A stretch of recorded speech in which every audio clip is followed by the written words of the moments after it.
Namaste. My name is Venu Krishnadas, and welcome along today. Today is Gurupurnima, and so that means on this full moon day, we celebrate traditionally the appearance or the manifestation of the Guru or the teacher. One translation for the term Guru literally means the dispeller of darkness. So the Guru is one who, with the torchlight of divine knowledge, they illuminate the way for the conditioned soul to come out of material illusion and identification with the temporary, thinking the temporary to be the eternal self, which is the root cause of all our problems, actually. So with this torchlight of divine knowledge, the Guru illuminates the way for the disciple to obtain his ultimate good fortune. And today also is the day upon which we celebrate the appearance of Srila Vyasadeva. Now, Srila Vyasadeva, he was present about 5,000 years ago, and he, with his scribes, he wrote down the Vedas, the Vedic knowledge. Now, just as the law of gravity is everywhere on the planet, there's not such a thing as Australian gravity or Indian gravity or New Zealand gravity or American gravity. Gravity is there everywhere. So in the same way, the Vedic knowledge is universal, and it doesn't belong to any particular ethnicity here present on earth, but it is applicable to everyone, and is eternal knowledge, so it is applicable at all times, and it is completely perfect. So Srila Veda Vyass, he has systematized and organized the Vedas, and it is said that all material and spiritual knowledge, everything that has been available to us in the past, that is presently available, and that will be available to us in the future, both spiritually and materially, is coming as the remnants from Srila Vyasadeva. And so we cannot fathom how broad his intelligence is. And as I've just mentioned, any knowledge that is coming to us, it has actually already been illuminated in the teachings of Srila Vyasadeva. There is nothing outside of his purview when it comes to knowledge. So the whole world is greatly indebted to him. And the scriptures that he has given, particularly the more refined, nuanced scriptures. For in India, there is the 18 Puranas. They are known as the fifth Veda, and these Vedas are of three types: Tamasic, Rajasic, and Sattvic. So depending on people's energetic state, they will be attracted towards a particular style of Purana. Now, the Rajasic Puranas, they are concerned with basically either doing Karmakanda rituals, which means how to enjoy better in this world, or how in your next life to enjoy more refined pleasures, maybe up in the celestial heavenly planes. But that is all still within the purview of karma. So when that karma runs out, then again you come back to earth. So that is not of lasting benefit. And then the Sattvic Puranas, they are concerned with what is my true ultimate identity, what is my true relationship with reality, and what is my ultimate good fortune. So we can analyze the Puranas and see what category they are in by what kind of content is primarily emphasized in the various Puranas. And so the greatest Purana, which Vyas has gifted to humanity, is the Shrimad Bhagavatam, or the Bhagavat Purana. And this he cognized in the maturity of his realization. And it should just be noted here that Srila Vyasadeva, he is not limited by the 4 defects that the general conditioned soul is limited by, such as the tendency to make mistakes. Generally, we all make some mistakes at some point. We have the tendency to be an illusion, and we have the propensity to cheat others, and we cheat others to fulfill our own desires and our own agenda. And the 4th defect is our senses are limited. Our eyes can only see a certain spectrum of light, our ears can only hear a certain vibration of frequency. So the very instruments that we are using to try to understand reality, they themselves are limited. So we can only cognize that which comes under the jurisdictions of the instruments that we have. But Srila Vyasadeva is an Apta Purusha. Now, he has obtained a level of samadhi, yogic perception, that is transhuman, it is transempirical, and it has basically transcended these 4 defects.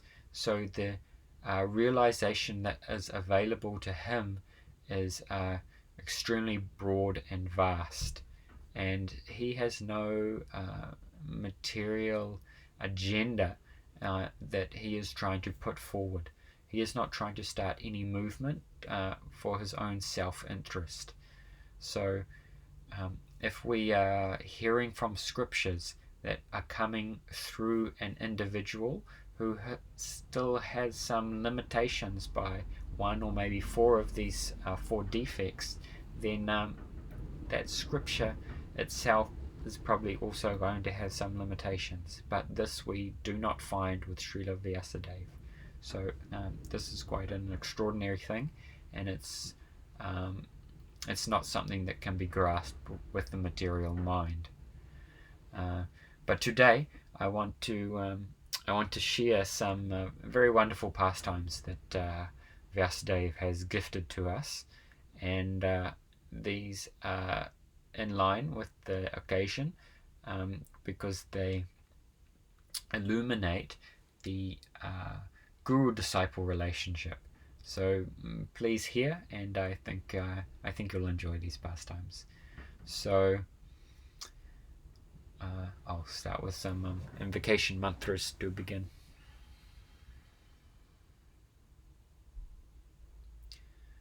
Om Jnanatimidandasya Jnanandanansalakaya Chakshuru Unmilitam Yena Tasmai Shri Gurave Namaha. Vandeham Shri Guru Shri Yutapara Kamalam Shri Gurum Vaishnavam Cha Shri Rupam Sagrajatam Sagana Raganata Vitam Tum Sajivam Swadvaitam Savadutam Prahijana Sahitam Shri Krishna Chaitanya Devam Shri Radha Krishna Param Sagana Lalita Shri Vishaka Vitam Sha He Krishna Karuna Sindhu Dinabandhu Jagatpate Gopishwar Gopika Kanta Radha Kanta Namostute Tapta Kanchana Gourangi Radhe Vrindavaneshwari Rishabhanu Sutta Devi Prananami Hari Priye Namo Mahavradanyaya Krishna Prema Pradayate Krishnaya Krishna Chaitanya Namane Garatishve Nama Narayana Namaskrityam Narayanam Chaiva Narottaram Devi Saraswati Vyasyam Tato Jayam Udrajit Vancha Kalpa Tarubhyascha Kripa Sindhibhye Vacha Patitanam Bhavanembhyo Vaishnavambhyo Namo Namah. So, one time there was one rishi, one sage, and his name was Domya Rishi. And he had 3 disciples, and those disciples lived with him in a small ashram for many, many years. And they rendered a lot of service, and they had great dedication to their guru. In traditional times in India, the disciple would actually spend many, many years rendering much service to the guru, often before even he was taught anything. So it's not like today where you go off for a weekend, pay some thousands of dollars and get some certificate, and now suddenly you are a great master in certain things. This is not really the traditional formula. So one of those disciples of Domya Rishi, his name was Aruni, and his prescribed duty in the ashram was to look after the crops in the fields. So Domya Rishi, he instructed to Aruni, the rains are coming, now please go out and check the mounds around the field, because in India they flood irrigate the crops, and they have little mounds around the perimeter of the paddock, so the waters will be held within the crops, so the crops are nourished, because India can be very dry. And so Aruni, he went out there and he was looking at the fields, and then he came across one where the banks were broken, and he tried so many ways to mend these banks through sticks and mud and trying to fix them up, but he was unsuccessful in one spot. So then the rain started to fall, and he thought, oh, I must fix this mound somehow to protect the crops for Gurudev. So in the end, he actually laid his physical body down himself, and he plugged that hole with his physical body. And the rains were coming, and the evening time was approaching, and then the other disciples, they came back to the ashram, and then there was no Aruni. So Domya Rishi, he asked, oh, where is Aruni? And the other disciples said, oh, he must be out tending to the crops. And then, so it was starting to get quite dark by this time, and Domya Rishi said, okay, we should go out and find him. So they got torches, and by torchlights they were searching around, and calling out, Aruni, Aruni, where are you? And then they heard a faint noise in the background, oh, Gurudev, I'm over here. And they came across him plugging the hole in the paddock. And so Domya Rishi, he came there, and he was like, said to the other students, please plug this hole. And then Aruni got up, and Domya Rishi embraced him. He said, oh, I'm very pleased. You have rendered great service to protect the crops, and these crops will help nourish everyone here at the ashram.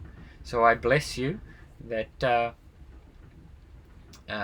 all the teachings of the Vedas that I've been teaching you, may you realize these. So this was the trial of Aruni. And then next, out of those 3 disciples, was one named Upamanyu. And so Upamanyu, his prescribed duty was to look after the cows of the ashram. And so he used to take the cows out to graze in the fields and in the forest. And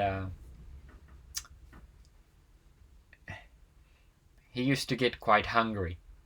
So it is part of the tradition in India for a young student staying in the Gurukul with the Guru that he lives by begging.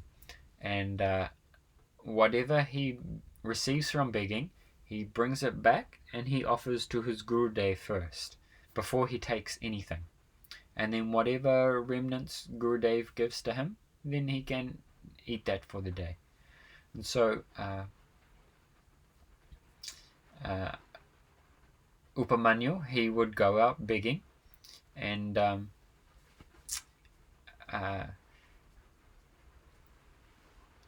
Domya Rishi, he saw, Upamanyu, he is getting quite plump. He is getting quite large in size, and so he asked Upamanyu, "Hey, I see you're getting quite plump. How is this? Because you are not bringing so much food back from your begging, and are you eating some of the offerings before you give them to me?" And then Upamanyu said, I was so hungry. And then Domya Rishi said, "Don't do this. Whatever you beg in the morning, and then you bring back to me, and then you can take whatever I give you." And Upamanyu's like, "Okay, good, Dave." And then so after some days, Domya Rishi noticed, he's still quite large. And so he called him over and he's like, "Upamanyu, how is it you're still quite plump? Are you not giving all the offerings from the morning's begging session?" And then Upamanyu said, "Oh no, Gurudev, I am giving all the offerings. So how is it that you're still quite large?" And Upamanyu said, "I'm giving everything from the morning offerings, but then I'm again going out in the afternoon, and I'm again begging, and whatever I receive then I am eating that all." And then Domya Rishi said, "Don't do this. You will put a great strain on the householders, begging from them twice. So please stop doing this." And then Upamanyu said, "Okay, Gurudev, I'll stop doing this." And then so after some more time, then Domya Rishi noticed, Upamanyu he's still very quite, he looks very solid. So he called him over, "Hey, Upamanyu, how is it you're still quite plump? Are you not giving all your the food you're receiving from the beggings?" And Upamanyu said, "No, Gurudev, I'm giving it all to you. So how is this happening?" And Upamanyu said, "I'm drinking the milk from the cows when I take them out into the fields because I'm so hungry." And so Domya Rishi said to him, "Please stop doing this. And I have not told you to do this, so please stop doing that." And then Upamanyu said, "Okay, Gurudev, I will stop doing this." And then after some time, then Domya Rishi noticed Upamanyu was still very plump. What is going on? And then he called him over and said, "Upamanyu, are you still drinking the milk from the cows?" And Upamanyu said, "No, Gurudev, I am not drinking the milk from the cows." And he says, "So, how is it you're still quite plump?" And Upamanyu said, "When the calves are feeding from the cows, then some foam from the milk is coming around their mouth, and I am eating that foam." And you did not tell me not to do this, Gurudev. And then so Domya Rishi said, "Don't do this. Let the calves lick that for themselves." And then Upamanyu said, "Okay, Gurudev, I will stop doing this." So after some time, Upamanyu was taking the cows out into the fields and into the forest, and he was so hungry, famished, and so he saw one plant called the akara plant, and if you tear the leaves from this plant, a white sap comes out, and it looks like milk. Like we have puha here in New Zealand, and if you crush the leaf, some sap comes out. But with this akara plant, it's actually poisonous. So he took some of that white substance, and he became poisoned when he was out in the forest, and he actually became blind. And he was stumbling around blindly, and he fell down a dry well. And so evening time came, night time, and everyone came back to the ashram from their respective duties, and there was no Upamanyu. And so Domirishi said, "Oh, let's take torches and let's go to find him." And then so they were walking around out in the fields, out in the forest, and calling out, "Upamanyu, Upamanyu, where are you?" And then they heard, "Oh, Gurudev, I am down here." And they came across this dry well, and they looked down and, "What are you doing down there?" And so they fetched him out. And Domirishi said, "How did you get down there? And you're blind?" And Upamanyu said, "Oh, Gurudev, so hungry, so I ate the leaves from the akara plant, and then I became blind." And then Domirishi said, "Remember those mantras that I taught you to the Ashwini Kumaras." And the Ashwini Kumaras are the celestial physicians. They are the doctors to the demigods. So you should remember these mantras and recite them perfectly." And so Upamanyu, he remembered the mantras that his guru had taught him, and then right then, at once, with his perfect pronunciation, the Ashwini Kumaras, the celestial physicians, they appeared, and they had some cake on a plate, and they said to him, "Oh, Upamanyu, you should eat this cake, and your blindness will go away." And then Upamanyu said, "No, I will not eat the cake. First, I have to offer to my Gurudev." And then they said, "Years before, we appeared, and your Gurudev, he ate the cake, and he did not offer to his Guru. So just take this cake." And Upamanyu said, "No, maybe that's what he did, but here my Gurudev has told me that I should first offer the food to him." So he offered the cake first to his Gurudev, Domirishi, and then he took the cake, and his blindness went away. And then Domirishi said to Upamanyu, "Oh, I'm very pleased. Finally, after a long time, you have followed my instructions. So I bless you, and may the meaning of the Vedas always shine within your heart." So in this way, the life of Upamanyu became successful. Next is the history of Veda. Now Veda, he stayed for many years in the ashram of Domirishi, and he would render so much service, so much hard work he was engaged in, and he would look after the harvesting of the crops. And one day, one bull,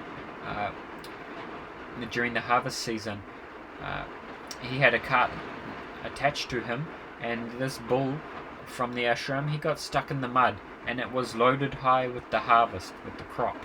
And then so Veda, he disconnected the bull, and he pulled that cart himself to get it free from being stuck in the mud, and to bring the harvest back for the ashram. And in this way, so much hard work he rendered for Gurudev in the ashram. And then after some time, Domirishi said, "Oh Veda, I am so very pleased with all your hard seva, all your hard service. So I bless you, and you can go off, and you can get married and live a happy life, and my blessings to you." And then so Veda, he left the Gurukul, and then he went and he got married, and then after some time, Veda, he also had 3 disciples in household life, and Veda was he was very liberal. He would remember the hard times staying in the Gurukul when he was younger with his fellow god brothers Upamanyu and Aruni, and the hard service they rendered for their Gurudev. And so because Veda had a very soft heart, he did not want to put his disciples through such stress. So he never would force his disciples to do anything. But if they became inspired and they wanted to render some service, then he would give them some activity to be engaged in. And so one of his disciples was named Uttanka. And one time, 2 Kshatriya kings, they came to the ashram of Veda, and they requested him, we want to do a yagya, a fire sacrifice, and we want you to be the priest and conduct the fire sacrifice. And so Veda, he agreed, and he said to Uttanka, I'm going to go off with these 2 kings, and I want you to stay here in the ashram, and I want you to take care of everything and do what is necessary to maintain the ashram and make sure everything runs smoothly, and you do whatever you need to do to make that happen. And so then Veda, he went off with those 2 kings, Broksha and Jai.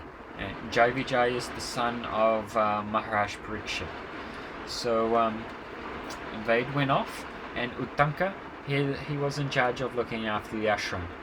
And then so after some time, then the ladies of that area, they came to him and they said, oh, your guru's wife, it is that time of the month where she is very fertile, and it is a very good time for her to conceive a child, and your guru said to you that you need to do whatever you need to do to maintain the order of this ashram. So you should service your guru's wife in this way, and fulfill your duty. And Uttanka said, this does not feel right to me.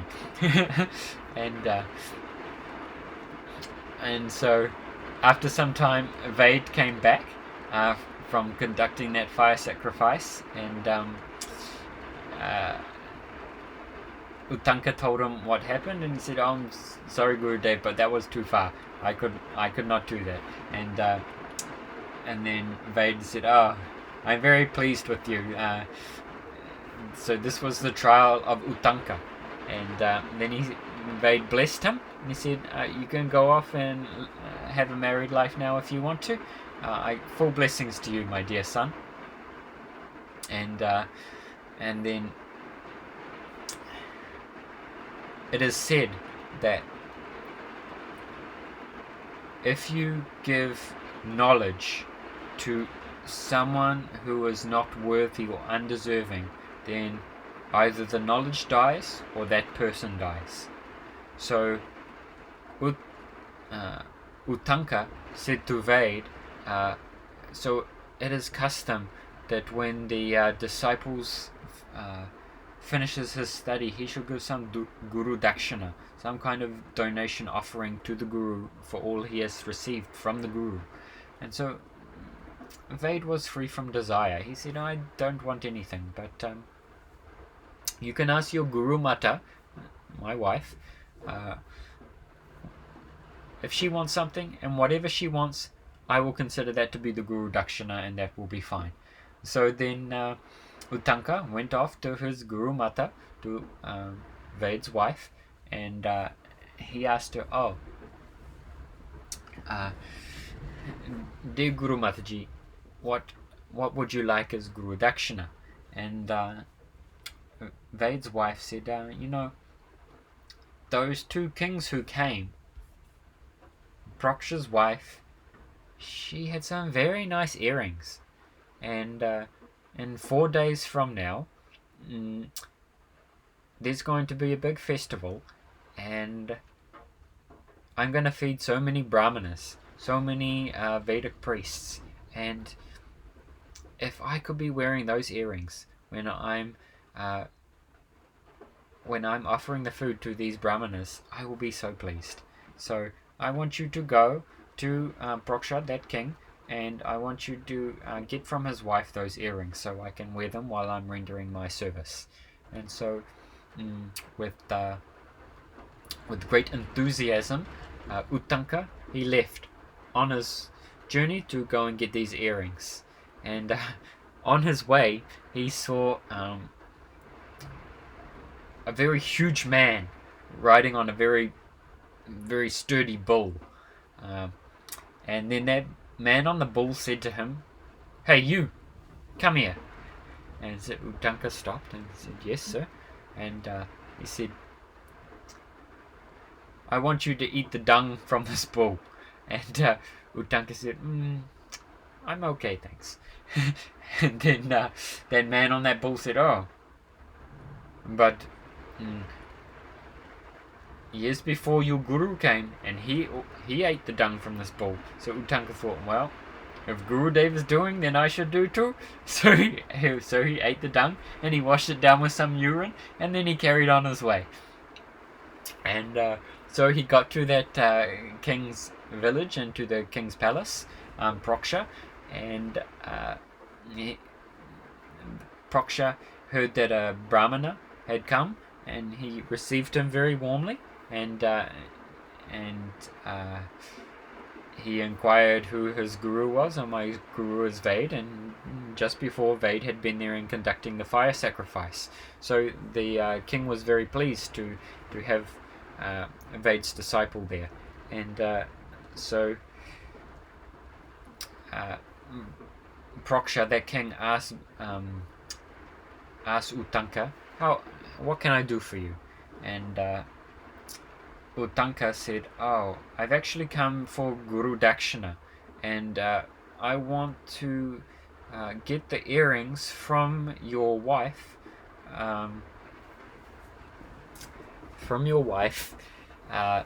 to offer to my Guru Mata for Guru Dakshina."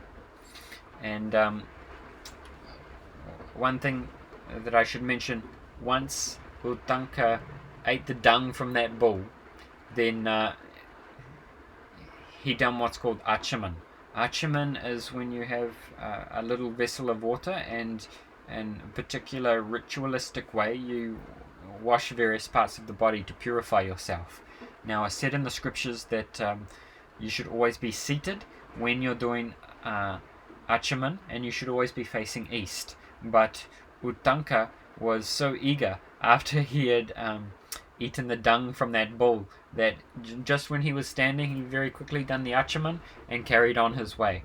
And so he got to the king's place, and he was now asking the king for his wife's earrings, and that king said, "Yes, you can just have the earrings. Now, you're very pure brahmana. Usually men are not allowed in the Antapura, the part of the palace where the women reside, but since you are pure brahmana, you can go there and just ask my wife for the earrings." So Uttanka, he went into the Antapura and into the palace where the queen resides, and he was looking around, and he could not find her. So Uttanka could not find the queen, and then he came back to Proksha the king, and he said, "It is very improper for you to send me there, because the queen was not even there, and I should not even be in that part of the palace." And then that king said, "Just consider, are you pravitra or apavitra? Meaning, are you pure or impure?" And then Uttanka thought about it, and the king said, "Because my wife is so pure that if anyone is in a state of impurity, they will not be able to see her. So Utanka was thinking about it, and he thought, oh, actually, after I ate the dung from that bull, I just very quickly done my archman, and I actually did not do it properly, so I'm actually in a state of impurity. And then so he sat down, and facing east, he done his archman properly, and then he went back to the Antapura to find the queen, and this time he saw the queen, and the queen,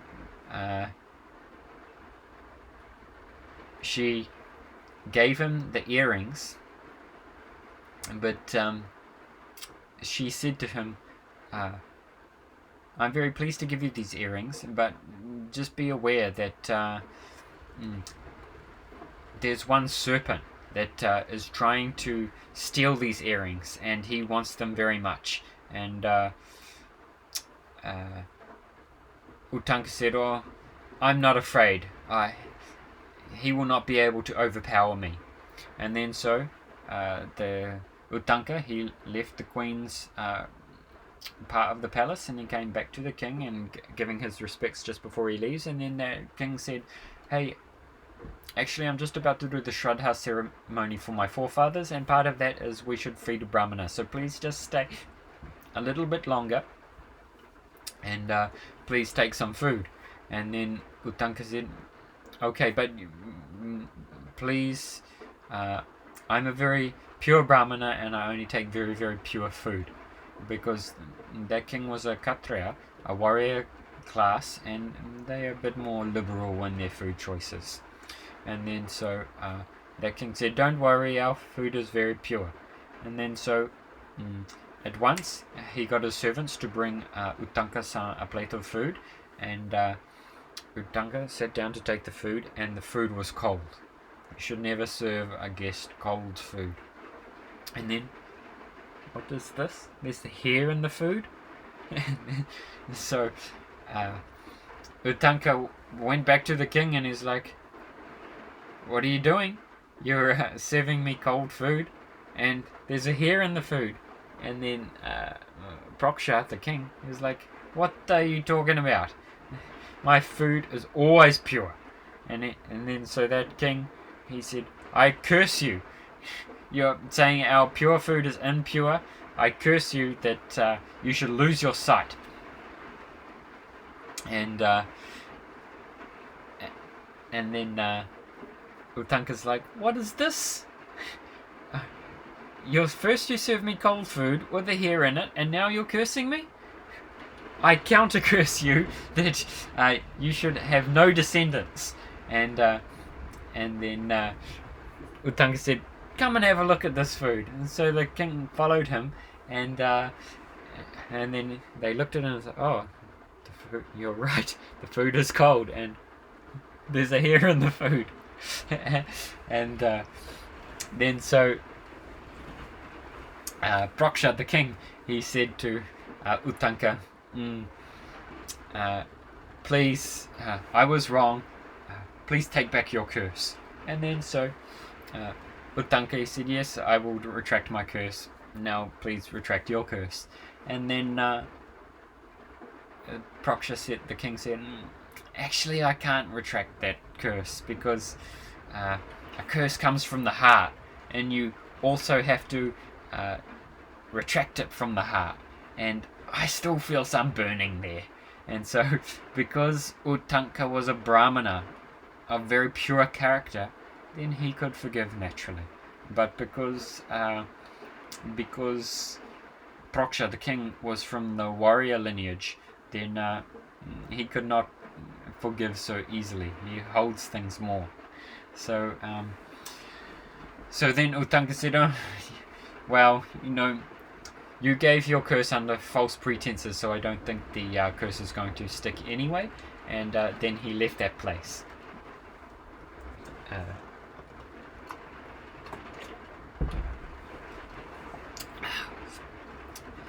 So off he goes, back to get to his Guru Mata before the 4 days is over, to give her the earrings. And then on the way along the roadside, appearing and disappearing, he saw one very ugly looking homeless man would appear and then disappear and appear somewhere else. And And then it came time, Sandhya time, the junction between the daytime and the nighttime, the setting of the sun, that was time for Uttanka to do his rituals, bathing in the river. And so Uttanka, he put down the earrings and on the shore, and he took his bath, and then that ugly looking beggar, he came up while Uttanka was taking bath, and he took the earrings, and then he was running off. And then Uttanka came out from the river, and he saw that ugly beggar running away, and he knew at once, oh, that guy has stolen the earrings. And then so he was running very, very fast, and then somehow Uttanka caught up with that ugly beggar, and at once he captured him. And as soon as he captured him, then that ugly beggar manifested his true form, and his true form was Taksha, the ferocious snake bird. And then he slithered out of Uttanka's hands with the earrings, and then he slithered off down into a hole. And the hole was small, and Uttanka could not get into the hole. So he got a stick, and he was trying to poke the hole, but with no luck. And he was thinking, what to do? No earrings. Guru Mata will curse me if I don't bring back those earrings. So then he remembered one mantra from his Gurudev, from what Veda had taught him. And he was remembering the mantra and praying to Indra, the king of heaven. And then just then, the power from Indra's thunderbolt weapon entered into the stick that Uttanka was holding.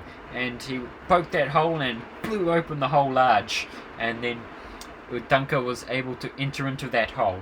And so he entered into there deeply, and then he came across something very astonishing. Many palaces, and a whole otherworldly abode. And he had actually entered into Nagaloka, the residence of the serpents. So he was looking around and seeing so many palaces and so many palatial buildings, and he was thinking, oh, how am I going to find Taksha with those earrings? And then as he was walking around, he came across two ladies, and these ladies, their names were Datta and Vedata, and they were at a loom, and the loom had a big wheel with 12 spokes, and 2 threads, one black and one white. And the wheel was being turned by 6 boys. And so just then, Uttanka, he remembered one mantra that his guru had taught him. And in that mantra it explains about how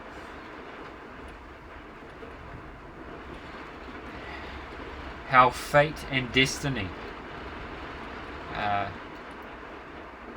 they are weaving together with the day and with the night, and that wheel with 12 spokes represents the 12 months of the year, and the 6 boys represent the 6 seasons. In India there's 6 seasons, and so the cycle of time is going around day and night, year after year, and it's weaving together fate and destiny for all conditioned living beings in the material world. And so Uttanka was realizing what his guru had given him in the mantra, and he was seeing it for his own eyes. And then so just then he saw a large man upon a horse, and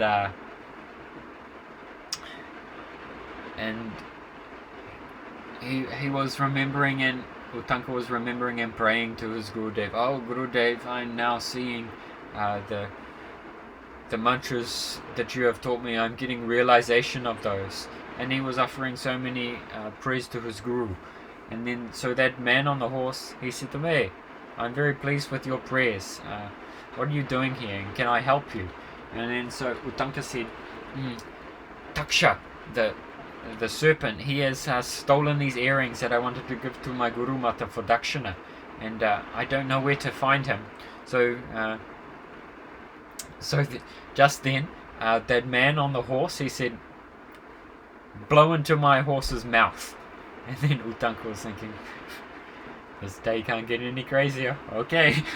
So he blew into the horse's mouth, and then just then, from so many places on the horse, fire was coming out, and Nagaloka got so hot, and immediately Taksha, this snake, he appeared there, because he could not stand the heat, and he gave the earrings back to Uttanka, and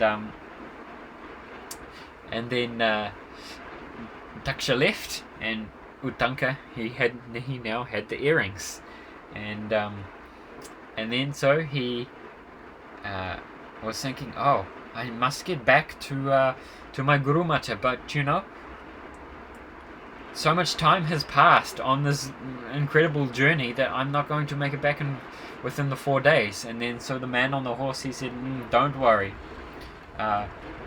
you can jump on this horse, and this horse is fast like the wind, and in no time you will be back. And so Uttanka, he jumped on the horse, and he was off, and in no time he was going back towards the direction of his guru's ashram. And so at the ashram, Ved's wife, the guru's wife, she was, it was morning time of the 4th day, and she was getting dressed, putting on so many ornaments, and just about to put on the last ornaments, and she was thinking, oh, that Uttanka, he is still not back yet. Oh, that boy, what curse should I give him? And then so, just then, Uttanka arrives on the horse, and he goes running in, and he presents the earrings to his Guru Mata.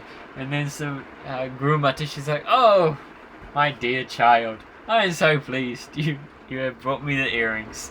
I bless you, my child. I'm very pleased, because if you didn't make it, I would have cursed you. And so she got her earrings just in time, and then Uttanka goes outside, and then he sees his guru, he sees Ved, and he explains to his guru, oh Gurudev, I've been on such a journey, and he explains so many things that have happened, and he said, I went to Nagaloka, and there was a man on a bull, and he told me to eat dung, and then you had eaten the dung, and there was a man on a horse, and there was a lady and 2 ladies, and they had a loom, and on that loom with 12 spokes, there was 1 thread black and 1 thread white, and 6 boys turning this loom. Oh, Gurudev, please tell me what all this means. And actually Uttanka, he had realized what the loom and all that symbology meant. He had realized it, but he wanted to get that realization confirmed by his guru. And so Ved, he instructed his disciple, oh, that loom, the 12 spokes represent the 12 months of the year. The 6 boys represent the seasons. The 2 ladies, Datta and Vedata, they represent fate and destiny, and how fate and destiny, day and night, through the wheel of time, it is unfolding all of our karmas within the material world.